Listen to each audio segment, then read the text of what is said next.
because we have to start where we start with the wellbeing program, don't we? And that is, without a budget, what is actually doable? Finances are constrained, and we're often having to beg, borrow and steal for a morsel of bread.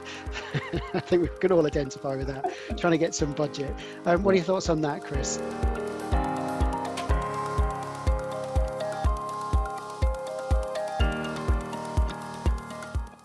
It's a good question as well, because I think the reality is lots of companies we've spoken to recently just have had no budget.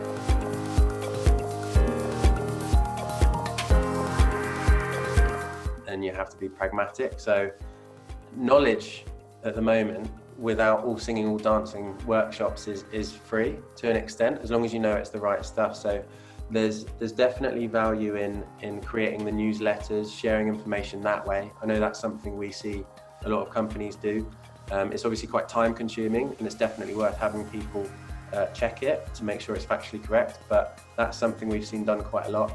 And then it's also asking your workforce, guys, would anyone like to volunteer? That was something we saw 6 months ago, and one company found that they had a few yoga instructors, a meditation expert, and a couple of nutritionists in their own not building, but in the country, in the business. So I think it all starts with asking questions and just getting curious, getting fascinated. Brilliant. And we're going to be really greedy. We're not taking Harriet's time, but we just want to ask a couple things. For Jill, obviously this is not necessarily endorsements, but it's just, can you share what these apps are that you're talking about, just to help signpost people, to help them get started? Yeah. So you've got things like Strava and Nike training app, and MyFitnessPal, which people might be familiar with, which is more in the one-to-one context, like as an individual.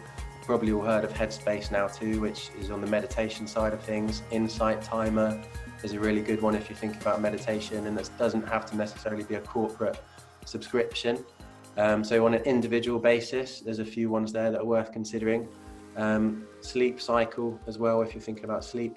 But on a more collective basis, there's other apps, and we kind of partner with a company called Racefully, which is much more tribe-based. So if you're thinking, okay, a quick way to bring people together in an exercise cardiovascular activity, there are applications like Racefully that help mesh everyone as a team.